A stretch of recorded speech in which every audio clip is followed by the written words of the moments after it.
Well, I believe the draft's going to be ready pretty soon, so my big takeaway from that is, like, I don't think Keanu's ready for Grumpjaw. I don't think anyone's ready for Grumpjaw, to be completely honest. Like, I mentioned this whilst we were watching the game to you guys. I feel like when a new hero like that comes through who has a very high impact ability, like Grumpjaw's ultimate, there is a tendency, before someone is totally comfortable on that hero, to hold it for way, way longer than you should. Because you always know how high impact it is, and it gates you from doing anything. It gates you from being confident.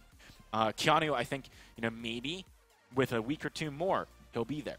But this game, I feel like it showed that he's not. Yeah, I'd agree with you. I would not be happy to see it picked up again for them. They're on A side again, so they do have a little bit more flexibility here. They can kind of see where things are going earlier on and lock in their comp ahead of time if they want to get some of those stronger picks. Adagio going to be the first ban, though. Adagio, as per usual, taken off the board. It's pretty much a staple. Going to be there almost every game. Expect to see the Lyra come through here for SK as the ban, because you don't want to be giving that one over. Yeah, the only time we'll see that is the top teams that feel comfortable that they can outdraft a Lyra. If G2 plays the way they did in game number 2, you can give them whatever you want and probably still win. But yeah. Again, I don't expect G2 to play to that level again. If SK let the Lyra go through, I would say they're feeling extremely confident here in this draft. After that last game, maybe they have some false confidence. That's what I'd be worried about for SK. Maybe G2 playing the long con. You don't need to. Just win game 2. Wow, this is a lot of bonus time used. They're like, Adagio first ban. I did not see know what that AJ coming. always says about using a lot of bonus time on your first ban. Well, that's different. That's when you're first ban. No, Vox over Lyra, though, that's interesting. Yeah. Maybe they've been listening to our points about percentages, because win rate of Vox is pretty crazy. G2 going to let the Lyra go through. Wow. Dark Potato likes his lance, I guess. Oh, I don't know about this. And they take away Fortress, so you can't counter the healing. And you can with Taka still, but once you already have the Lance. Yeah. I mean, I guess Captain Lance could come through. But Captain Lance. Dun, dun, dun, dun. All right, Fortress is off the table. G2, like these drafts are becoming actually quite hard to predict. The Jewel's going to be banned out here. I do like this. I think it's pretty good, pretty smart. Obviously, Jewel was able to completely destroy G2 last game pretty effectively. We'll see what SK decide to pick up. They have plenty of options. I feel like Jewel Lyra especially is a pretty powerful combination too, because when you're in that bright bulwark, there's no getting away from those Thunder Strikes. They're just going to do so much damage to you. I also wouldn't be surprised to see a Black Feather come through for SK again, but they're going to go for the Glaive instead. Glaive Lyra, another very strong comp. They're into the Lance, though. I mean, how do you guys feel about this Glaive into the Lance? I think it'll be fine. It really depends on how quickly the Lance reacts to the afterburns. If the Lance is really on top of his game, you can stop a lot of the afterburns and prevent a lot of what the Glaive's looking to do. But if you're just a little bit early or a little bit late, Glaive's going to be able to still just terrorize your backlines. All right, well, G2, they got a lot of bonus time left here to think about their final 2 picks. To go with Lance into Lyra and Glaive, where would you guys like to see them look? I mean, maybe Ringo is a bit worrisome into a Glaive sometimes, but with Vox gone, there's not that many super powerful laners. Yeah, there's the laning situation is going to be tough just because they let Lyra and Glaive go over. So no matter what they do, I mean, it's going to have pressure. You can't even easily pick Hundor or his Baron anymore, right? Because until you get Overdrive on your B, you got to be super careful. I don't think Baron would be the right pickup for G2 here. I feel like maybe a Gwen could be a solid choice, but we've seen like very little Gwen in the last little while here. I mean, in week 1 we saw more of it. Yep. So no, team's not really favoring it for the time being. Finn, oh man, should have said it. I was sitting there wondering if they would go this direction, which is just beef up a little bit more, which makes their engagements, those afterburns into you, a little bit more dangerous. And this could also potentially set up one of those just feed the carry type compositions where they have just Hundor in the lane and then rotating down to the jungle, taking everything possible. Because you have these two like captain-esque heroes, it's going to be the Ringo. So again, you have to be wary of this early game. I feel like Ringo is probably the best choice alongside Gwen, but still, it's going to be tough, and I feel like Finn's really going to have to be bodyguard there. This makes me second-guess the Lance, though. I mean, do you still feel like Lance fits into this comp well, or are they just going to be protecting Kvalifar? It'll be fine. They won't have much split Ringo. damage. They won't have much split damage as far as like CP and weapon balanced on the team, but SK won't have too much CP damage coming out themselves if we see this cooldown utility glaive. Is there any chance we see CP Ringo? Probably wouldn't be too bad against Baron, actually. It gives you much more range, much more burst damage. I'm just excited to see Kvalifar taking Hundor's pick against him with this Baron. Bold move, Bacon. See if it pays off. Okay, so we've had 2 very interesting games so far. Now that we've got these drafts locked in, where do your guys' hearts lie? Who's going to take this and move forward to the finals? I think SK take it. I like the damage SK is going to be able to bring to the table. They're going to be able to stack up damage so well. As long as they can get onto Ringo, it should be SK pretty easily. And so how do they get there? Like, what is their power spike? Obviously, we talk about Baron being kind of that later game hero a lot of the time. We've seen Hundor get 3 items by 11 minutes. It's possible. So it's possible to do well early. Do you think they have the capability here, given that like Finn's going to take a while to ramp up? I think they definitely could, especially because the glaive isn't going to be a major damage output source, so they're probably okay having him behind in his aftershock or whatever his second item is. It's not the same as like the power spike that Baron hits, so yeah, maybe we'll see Lyra head up to lane, hold the lane while they go through rotations, like after the first couple minutes when Baron can quickly clear out waves. So you're saying they might use the G2 Hyper Baron strategy against Not even that much. I mean, that was pretty special. I mean, Okay. that was like all in. But a lot more teams have started to recognize, I think, the power of when possible, when your laner can clear out the wave very quickly, and the jungle has just spawned, that you send their jungler and laner immediately for a very quick rotation right back up to lane. Yeah, it's definitely an interesting strategy for sure. I mean, on the flip side here, looking at the Finn Lance Ringo composition, how does that win the game? Protect Ringo. That's really all there is to it. Just try and keep Ringo safe. Use the Finn and the Lance to just peel targets off of him constantly and hope that your laner is able to stutter step and keep himself in proper positioning. All right, well, Hundor, I'm excited to see him play some Ringo because obviously he's Baron very, very strong, and he knows exactly what to do against it. Perhaps we're going to have to keep an eye on him as we head on to the Halcyon Fold for game number 3 of this semifinal. Let's pass it on over to Dalcy and Jingyi. It's the penultimate game here between G2 and SK. Winner of this matchup will go up against Fnatic, who are currently sitting very comfortably, waiting to see who they will face. A bit of an action here in the jungle as G2 trying their best to aggress onto SK. Very interesting that SK feeling this comfortable considering they have a Baron. I think they have that ability. We can see that Lyra, even at level 1 as a captain, is able to do a lot of damage there, forcing Piano back, and if they actually take any return damage, she's able to heal them up straight away, and that's what's really dangerous. So you've got this kind of balance between a strong early game with that Lyra, who's got that insane poke, even as that roam. You've also got Glaive, and then it kind of balances out the late game strength coming out from this Baron. I think what I do want to point out, just kind of focus on, is that Tasty Bacon does say yes, it's all about protecting Hundor. That is definitely very much what G2 need to be doing. What is worrying though is that all 3 members of SK have an ability just to get within range of Ringo, and that's very dangerous for him. So you do have the Afterburn, you also have the Arcane Passage, and then on top of that you have the Jump Jets. It's going to be a very risky time for Hundor, and G2, they're going to have to be throwing everything they have to keep him safe.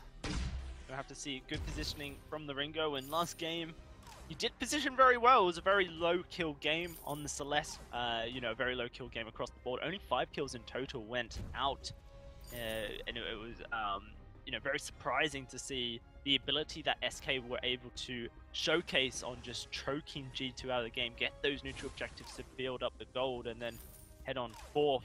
Now with this game, I feel like SK have drafted very well. You already mentioned it, the Glaive, the ability to afterburn and knock Hundor out of position. Equally so, the ability to knock anyone off of Kvalifar as well, can be using that afterburn in a defensive state. So for G2, they're going to have to look for some great engagers. Kenyano Nakoa on this Finn, looking for those first cores. Of course, Duck Potato, he's played Lance all 3 games, I believe, now. And he's going to be looking for an engage onto Jetpacks. Here we go. Can he get that kill? Yes, he can. Huge range on that Lance sword. And now they're just trying to back away, make sure they don't give up a return. Kvalifat diving forward, looking for Keanu Nakoa. This has been a little bit too tanky for the Baron at this early stage. First blood once more. I believe all 3 series, it's gone to G2. They've not always won every single game though, and I think we've seen one other Baron today, and that was played by Waldemar earlier on. It didn't go very well, and I think the main issue there was we see this over-aggression coming out from the Baron, positioning a little bit too far forward.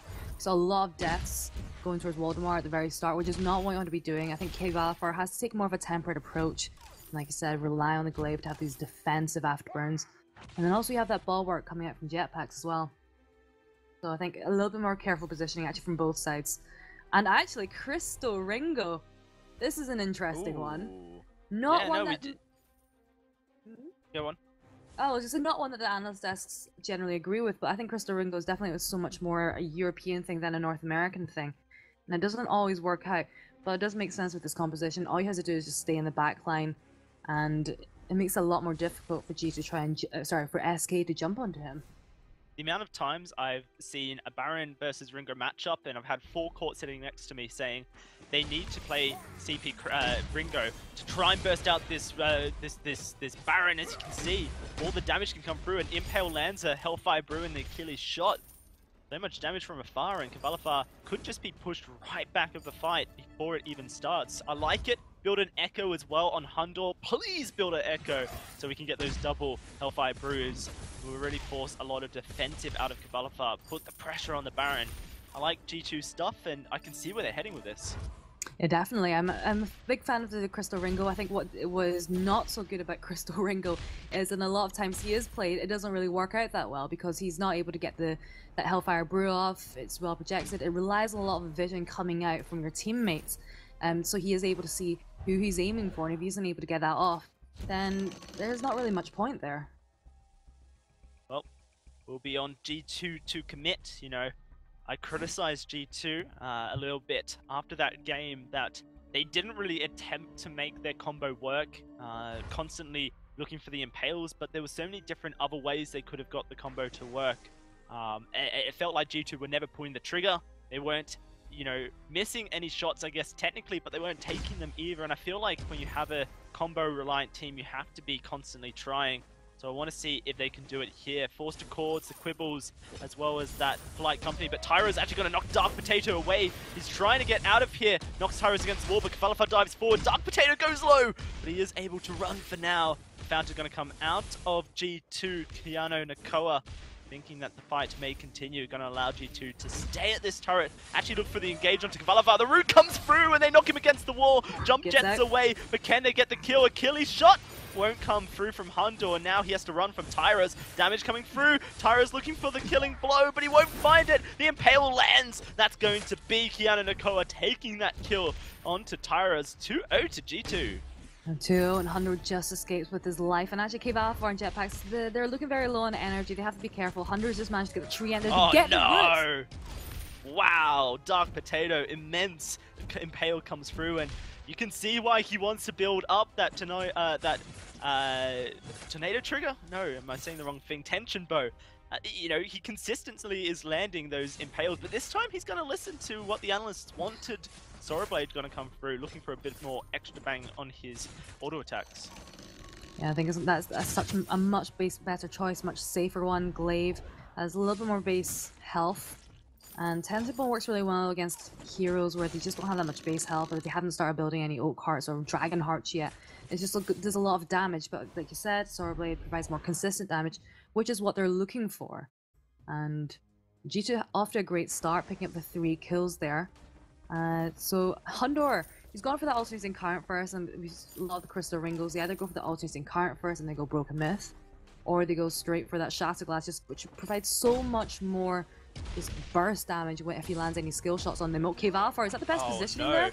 Yeah, not the best positioning at all. Knocked up against the wall. The Hellfire Brew gonna start burning away. Kvalifar gonna get that fountain to heal him up for now, but will he be able to escape? No, he won't. Hundor lands the Iron Cannon before he dies. It does do huge damage. G2 won't be caring. They have that fountain. They're looking for this turret as well. And Impale could seal the fate of one of these SK members, so they have to play safely. The turret will fall, and Tyra's gonna piece on out with that afterburn. 4-0 turret to G2 as well. A 4,000 gold lead at this 8-minute mark. Very quick start, and this is the thing about that Baron, is that he just doesn't have that early game presence that he needs. And with this Crystal Ringo, we said this before, it makes it so much more difficult for Tyrus to get on top of him because he is able to be on the back line a little bit more. And to try and get to him, it puts them out of position. We've seen that happening a few times. We see Tyrus going for the afterburn onto Dark Potato instead. And they try and burst it out. The whole time Hundor is able to output a lot of damage from the back line. I think what we need to be seeing is his Arcane Passage onto Ringo with all 3 members following, or even just a War Treads. Right now, they've got a very effective front line for G2. Yep, and it is going to be that Shadow Glass purchased up by Hundor. As you mentioned, it may be looking for a lot of burst with that Hellfire Brew, the Achilles shot as well. Dark Potato, he's going to be building towards a Tyrant's monocle on this Lance, so a lot of crit potential with those auto attacks on the Sorrow Blade. It's looking fairly good for G2 as they're starting to take over this game. Of course, that Baron will be a threat as the game goes on, but what this CP Ringo can do is burst that threat down from quite a far away before the Baron even gets in. And if we see a Echo come out potentially from Hundor, that double Hellfire's Brew could just push him straight out of the fight. No ability to even contest what G2 are putting out.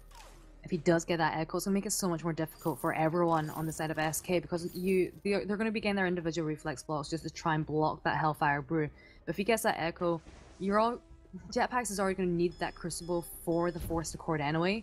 If you get an Echo, it's going to make it impossible, especially if Keanu builds any cooldown, which it looks like he is. That Force Accord is not going to be blocked every single time as well. Looks like that second turret's beginning to go down. Tyrus is out of position. Yeah, he's trying his best, but he gets pulled straight back in. The Impale and the Death.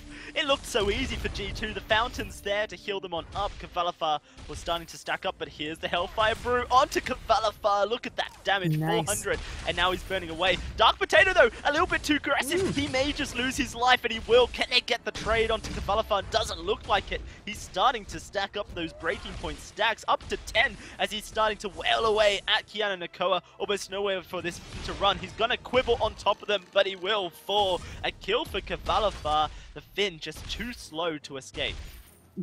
So much over-aggression coming out from Dark Potato really cost them there. I think just trying to get that burst down, it just wasn't enough. And they get 2 kills there off the back of that. Hundor was really low on energy. And this is also the thing about Crystal Ringo. He isn't able to go in for those sustained team fights. And those skills of his, they use a lot of energy. If he uses them all, then they need to just take a step back from that. And that team fight, that did not happen. Absolutely. So, those G2 can bleed in this game. Kvalifar starting to build towards that Tyrant's monocle. Very curious to see where Hundor goes. Has some items in his inventory. I'm not entirely sure what he will be building into. It's a little bit too early to say. I'm hoping it's a little bit more aggression. You know, as you said, the Force Accord, the Crucible's necessary to block it. We don't have a Crucible yet. That's why Tyros was such an easy target. No reflex block. This gold miner being started up, but the potential to be stolen away. The Porcupine Morpho has come through, but they're not going to be able to steal it. It is secured by Hundor. A huge gold payout pushes this gold lead for G2 to 6,000. It's been a very weak start there for SK. Kvalifar, he's doing okay with the CS, 109 to Hundor's 124. And for them, it just needs to keep that defensive approach up. Right now, it feels like SK are more in the aggression. They're being quite forceful with aggression, which is not what I think they need. They need to be the ones that just kind of poke away, force aggression out from G2, and then take advantage of that. That's not happening right now. G2 are just the ones just waiting for SK to jump into their arms, and they're just taking advantage, picking up the kills every single time. Hundor finishing off that Eve of Harvest now has an infuse for himself if they want to fight a little bit more. You're right, SK are playing very aggressive and Finally, reflex blocks purchased for all 3 members. That Crucible not quite there though for Jetpacks. Still at threat of being hooked in or blown up with the many abilities that G2 have to offer. Impales need to be blocked, Forced Accords need to be blocked, and let's not forget that big Hellfire's Brew from the CP Ringo as well. G2 in a great position to continue their pressure game. That turret in the lane down to half HP if they want to push this minion wave up, and it looks like they do. Dark Potato rolling forward, just landing a bit of poke onto Kavalavar, but here comes the Forced Accord. Kavalavar pulled in. He's trying to get away, but Dark Potato's keeping him in place. Ion Cannon comes down, but this turret is melting away. G2 should be able to take that fairly easily, and they block that engage as well. Kavalavar to 4. Tyra's nowhere to run. This glaive will drop as well. It's 2 kills here for G2. A turret as well. They may look to try and take this choke point while they're at it.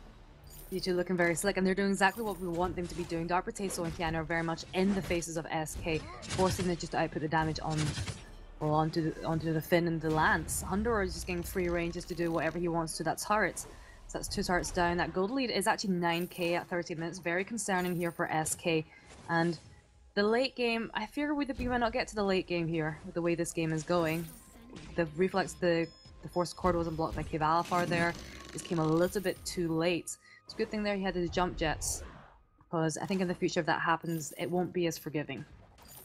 Well, it wasn't forgiving in the end. He just wasn't able to escape, despite the fact that he was able to escape the clutches for half a second from G2. They did chase him down. We're almost at 1,000 gold lead here for G2. Just a minute until this Kraken spawns, but G2, they could look to force even more onto SK, trying to find someone out of position, and they found the entirety of SK out of their base. Jetpacks bursted, completely removed from the fight, and now they're looking for even more as Kavalavar, the next target, quibbled and stunned. He's going to get knocked against the wall and taken down by Hundor. Forced Accord, it won't land onto this glaive, but already 2 kills, and they're just going to tank up these Vein Crystal turrets. They want this game done now. Keanu Nakoa is so tanky on this Finn, he can manage to do it. 1 turret goes their way, but G2 will just take that as a victory for themselves, march out of the base with their huge 10k gold lead, and look to set up around this Kraken. Oh yes, and I think they might even get the gold mine too if they rush for it. It doesn't look like that's going to be happening anytime soon. One thing that I do want to be point out though, looking at G2's items, all 3 of them have metal jackets. Kavalavar, he has absolutely no armor pierce at the moment. He's not going to be doing anything. He's getting taken down so quickly that the SK are in a very precarious position. Yeah, they need to get that armor pierce, or you need to start focusing on Hundor. They can't get onto Hundor right now. That is the problem. We saw 1 afterburn from Tyrus coming out onto Hundor, but he was able to block it back away using his Twirling Silver. It's so difficult. They need to have that dive. I've not seen any aggressive arcane passages coming out from Jetpacks right now. I think that is because he is getting burst down so quickly. Can't afford to be on the front line because this is what happens. Impales onto him, knocked against the wall. Hellfire Brew burning everyone away as Kavalavar's doing his best to escape, but Hundor has his ticket. Keanu gonna lock him on up. That's a kill going to Hundor, and Tyra's not long for this world. He will be going down. A double for Hundor, the minion wave in prime position for G2 to walk in, and it's only Jetpacks to try and stop them. G2 looking to try and do a Fnatic as they start to take down this first turret. They're going to get it as well, and Jetpacks cannot do anything to stop them. That will be G2 securing the game over SK 2-1 and locking their ticket to the finals to verse Fnatic. What? Very quick game that was coming out from G2, and the analysts just say they did think SK had a lot of damage. However, their win conditions were that they were able to make it to the late game. This did not happen at all, and Kavalavar was just shut down every single time. Condor just sitting in the back line, free reign to do as much damage as he could. No one was ever really able to touch him, and I think that just shows, looking at his KDA, 604, and just so much damage. No shield was even built on the side of Kavalavar. Tyra's there with the kinetic shield. Just not enough in this scenario. Well, Forecourt Jester, he said it many times to me earlier, and I can see exactly what he was talking about now. This CP Ringo against the Baron seems to be a crucial pick if you want to try and burst the Baron out from range. And wow, 2 teams from the bottom of the ladder in Week 2's final. Fnatic with 0 points and just 1 point to G2's name before this week. They're both going to be fighting for that 8-point advantage here in Week 2. To break down that series, of course, it's AJ Humanist and Tasty Bacon getting ready for this final series. Thank you very much, guys. What a series it was that we just had as well, of course, between G2 and SK. After Game 2, I really wasn't sure what was going on anymore, but Game 3, certainly a much better performance from G2. Crystal Ringo showing up.